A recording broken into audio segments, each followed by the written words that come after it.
a população brasileira envelheceu.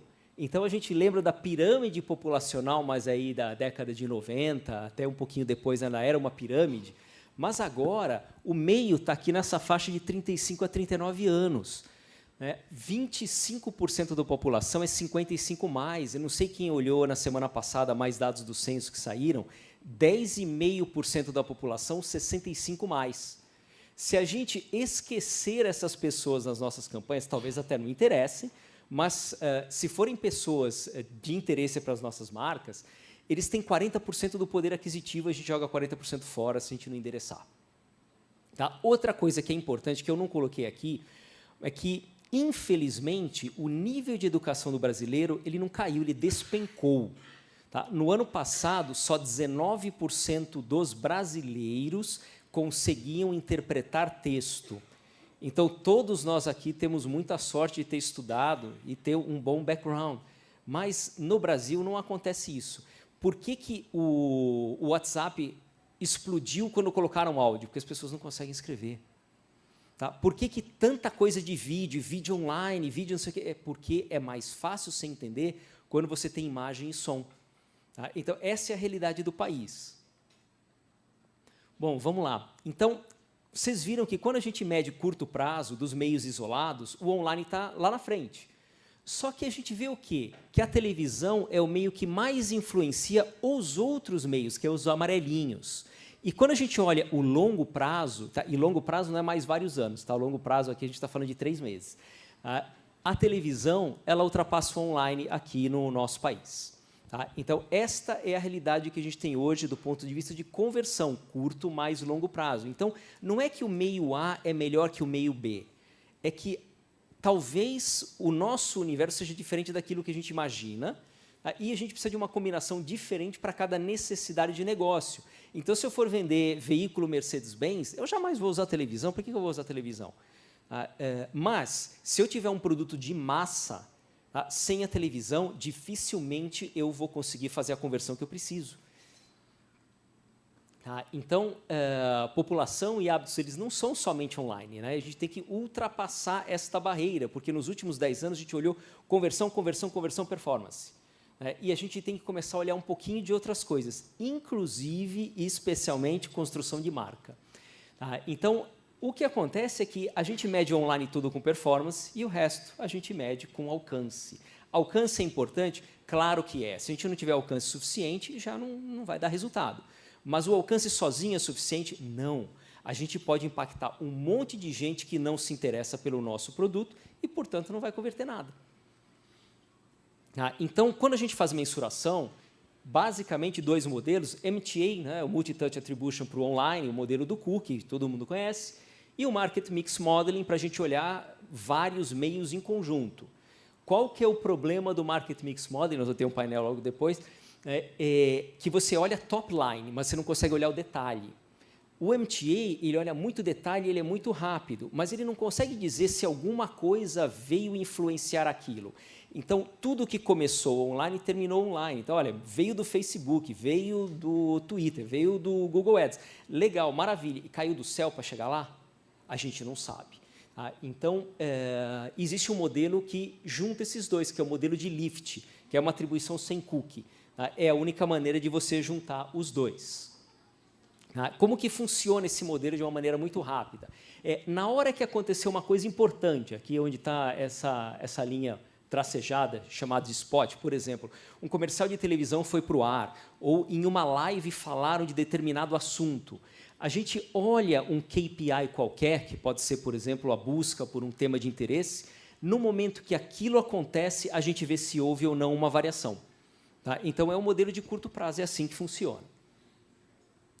Dá para medir? Basicamente, dá para medir tudo aquilo que tem um número de audiência razoável. O que é o número de audiência razoável? Algumas 1000 pessoas já dá para medir. Então, a gente consegue medir, por exemplo, com buscas no Google. Um comercial vai para o ar na televisão, ou falam de alguma coisa numa live. Então, a gente vê que tem um crescimento. Das pessoas interessadas, 80% faz uma busca no Google. Você está lá sentado, você tem a segunda tela, tem o telefone na mão, você dá um Google, é fácil. Se for um call to action para chamada telefônica, então ligue no 0800, não sei das quantas, ganha um desconto. 50% a 70% das pessoas interessadas respondem em curto prazo, na hora. E um QR Code, todo mundo usando QR Code ultimamente, se um QR Code for de 15 segundos, só 14% das pessoas interessadas têm tempo de responder. Se ele tiver 30 segundos ou mais, chega a 44%, tá? Que é bem razoável. Então, todas essas coisas são mensuráveis. Bom, como a gente consegue medir? Tá? Eu fiz para vocês um exemplo comparativo de mensuração numa categoria um pouco mais difícil. Eu peguei shampoos, porque a gente sabe, ó, comercial de televisão, por exemplo, foi para o ar com shampoo. Quantas pessoas vão se mexer para procurar shampoo naquela hora? Não muitas, né? Porque, puxa, é muito mais construção de marca. A menos que tenha lá, compre esse shampoo, agora os 100 primeiros vão ganhar um desconto, que jamais vai acontecer. As pessoas vão responder pouco. Ainda assim é mensurável. Então, o que eu estou fazendo aqui? Cada barrinha nessa análise é 1 minuto. Então, nós estamos vendo, ao longo do tempo, como as pessoas respondem àquele criativo. Então, a primeira coisa que a gente consegue fazer, diferente do que às vezes a gente imaginava, é medir qualitativo de conteúdo. Se a gente tiver um conteúdo que não é bom, as pessoas não vão reagir. Tá? Então, primeiro a gente mede quali. Então, o que a gente está vendo? Ó, Dove e Elseve tem reação rápida logo nos primeiros minutos e por um bom tempo. Bons comerciais. Pantene tem uma reação um pouquinho mais lenta, também por um bom tempo. O comercial está na média. Seda e 3M tem menos reação e por menos tempo. Os comerciais estão abaixo da média. Vai gerar o mesmo resultado? Não vai. Então, a primeira coisa que a gente consegue medir é qualitativo. Agora, aqui é um exemplo para vocês de quantitativo. Então, isso aqui é reação para chamada telefônica. Então, o comercial foi para o ar e fala, ligue para o número 0800. Aqui, onde tem umas bolinhas amarelinhas, porque não dá para ver as barrinhas cinzas, são as inserções. Cada pico desse é a volumetria de ligações telefônicas na hora que um comercial desses vai para o ar. Então, é totalmente mensurável, é gigante. Vocês verem a média de ligações por minuto e você tem picos assim enormes. É fácil. Aqui é um exemplo de um Big Brother. Esse é o recorde do Big Brother, acho que por isso talvez eu tenha trazido, do ano passado. Isso daqui foi uma ação de Ademicon, que é um consórcio. Foi a primeira vez que eles colocaram uma coisa grande assim na televisão. E quando eles fizeram esse merchandising, o crescimento foi de 45, quase 46.000% de buscas e caiu o site. Não estava preparado para isso. Então, é um programa daquela televisão velha que a gente, de repente, achava, pô, isso aqui não está funcionando mais. Tudo bem que é o recorde, mas, em média, a gente tem na faixa de 1.000 a 3.000% de crescimento de qualquer coisa que é colocado num programa como esse aqui. Isso aqui é um outro exemplo completamente diferente, que é conteúdo. Será que conteúdos levam gente online? Então, aqui é um exemplo de quando a Record fez uma matéria de Simone e Simaria, elas estavam se separando, a dupla, uma matéria que durou meia hora, e aqui foram quase 500% de crescimento de busca pelas cantoras. Então, qualquer coisa de conteúdo que vá aonde você tem um universo grande de pessoas, não importa se é uma live, se é um canal de televisão aberta, se é paga, se é rádio, dá para a gente medir igual, né, porque a reação é grande. Quão grande? É uma base que, quando a gente compara com uma base de audiência, ela pode ir de 700 a 12.000 vezes maior. Então, dá para medir quase qualquer coisa, mesmo quando é institucional. Então, eu trouxe alguns cases para vocês, mais como exemplo, né, de como a gente consegue medir esse efeito. Marca, construção de marca e conversão. Então, esse aqui é um case de Viajanet. Viajanet, acho que todo mundo ouviu falar, daqueles que vendem passagens, mas Viajanet nunca anunciou, falou, não vou gastar um centavo, vou colocar 100% online, porque eu vou aproveitar a demanda gerada pelos outros. Quem outros? Especialmente 1, 2, 3 milhas e Decolar, que eram quase 50% da geração de demanda, porque os caras não saem do ar, é aquela que, tipo, para quem ainda assiste TV paga, ninguém aguentava mais ver só comercial desses caras. Então, eles aproveitaram essa demanda. Maravilha, uma puta de uma ideia e funcionou super bem. Mas um dia, 1, 2, 3 milhas e Decolar saíram do ar. O que aconteceu com o negócio de Viajanet? Perdeu 56% do faturamento. Porque não tinha marca. Então, esse é um exemplo. Acho que de curiosidade para todo mundo, Cazé, uma live. E a live? O que dá a live? Ela dá bastante. Então, assim, primeiro jogo, Brasil. 2,5 vezes o que a Rede Globo conseguiu entregar para o mesmo cliente do mesmo jeito. Ou seja, a Live entregou 2,5 vezes um futebol na Globo. É grande, isso é grande. Tá? Mas aí o que aconteceu? O pessoal percebeu que a Live tinha um delay. Você ouvia o pessoal gritando lá fora, estourando a bomba, né? E o gol não tinha acontecido ainda. Foi a primeira coisa. Depois, a novidade passou. Então, assim, ficou ruim? Não. Não ficou ruim. Ele se aproxima da TV, mas a TV agora gera mais. Então, a gente sempre tem que lembrar que muitas das coisas são novidade, né, e que a gente tem que avaliar, a gente tem que medir continuamente para saber o que funciona e o que não. Aqui tem um exemplo bem curioso.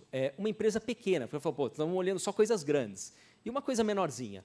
Promoção. Promoção é uma empresa que faz charters de navio e coloca grupos musicais conjuntos para tocar lá. Então, aqui é festa do 40 anos do Raça Negra.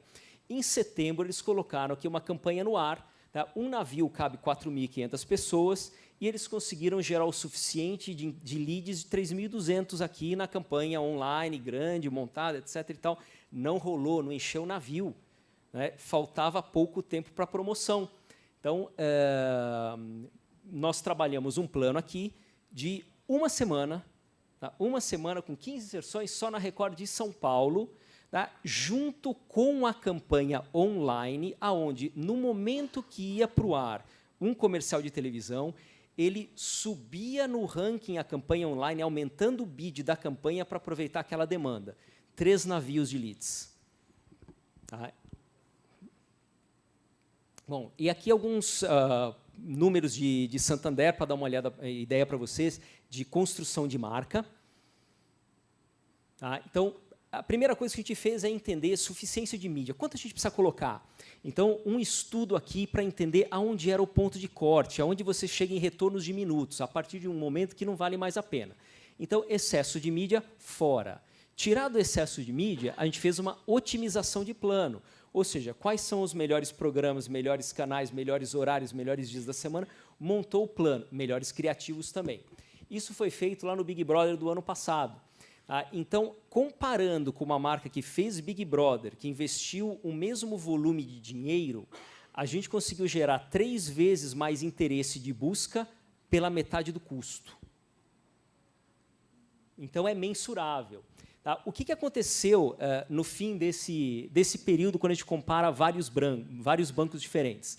O maior lift era o do Santander, o call to action por mais tempo, em 8 minutos do Santander, volume de buscas 3 vezes maior, custo por busca o menor de todos. E, em seguida, vem aqui Bradesco, que Bradesco também está muito bem, eu sei que tem gente do Bradesco aqui, a gente vai ver o que aconteceu. Então, construção de marca. Santander é um banco muito mais recente que os outros e faz muito menos mídia do que os outros.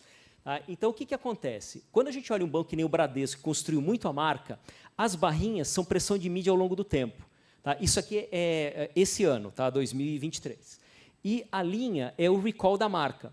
Então, Bradesco não tem muita variação no recall de marca, ou seja, a marca está muito bem construída. Parabéns ao Bradesco. Mas olha o que acontece com o Itaú, por exemplo. Santander está melhor do que o Itaú hoje em recall de marca. Tá? Porque não está trabalhando construção de marca da melhor maneira possível. Tá? Então, é muita conversão.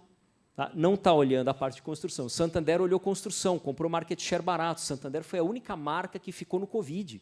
Todo mundo tirou o pé. Tá? Então, a gente tem uma construção de marca que já é intermediária. Pior de todos, Banco do Brasil. Banco do Brasil tem alguma lembrança de marca? Zero. Então, o que acontece? Você tirou da mídia, pá, afunda na hora. Ele segue totalmente a pressão de mídia. Quando você acaba com a pressão de mídia, a marca vai embora. Então, se a gente não trabalha a construção de marca, a gente é obrigado a ficar na mídia de uma forma muito mais consistente. Então, você não consegue sair de um plano de continuidade, você tem que colocar muito mais pressão para recuperar. Tá? E isso acaba custando muito mais caro e diminui margem. Então, quais são os takeaways? Estou terminando. Construção de marca é um pilar muito importante para a eficiência de mídia. Se a gente não constrói, mesmo quando a gente pensa no online, tá? Então, no mínimo, o resultado de uma campanha online é 2 vezes mais em conversão quando existe construção de marca, no mínimo. Tá? Eu vejo vários exemplos de 5 vezes mais. Outro takeaway, né? Quando a gente tem um target mais amplo, a gente não escapa de olhar mídias que têm alcance grande. Tá? E alcance grande, de repente, em São Paulo você tem um online com alcance grande, mas em outros lugares você não tem. Tá? E a gente mede online com performance, mas o resto só com alcance. Já não precisa mais ser assim. Dá para a gente medir as outras coisas por conversão. Todas ainda não. Ainda falta o out of home. Tá? Chegaremos lá um dia. Tá? Mais televisão, rádio, lives, TV conectada. Olha que coisa interessante, né? Todo mundo, pô, Samsung Ads crescendo pra caramba, o Écio é super legal, está fazendo um bom trabalho. Mas o que você entrega quando você faz TV conectada? Alcance, número de pessoas impactadas. E se essas pessoas não tiverem interesse no produto de vocês? É a mesma coisa. Então, a gente também tem que trazer tudo para a conversão. Então, alcance primeiro, depois você faz a conversão para entender se aquele alcance valia a pena ou não.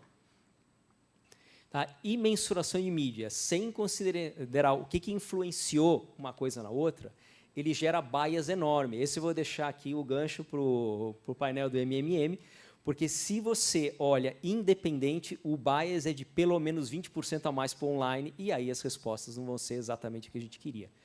Então, era isso que eu queria trazer aqui para vocês, um pouquinho de choque de realidade, espero que tenha trazido algumas boas ideias. Obrigado, Ricardo.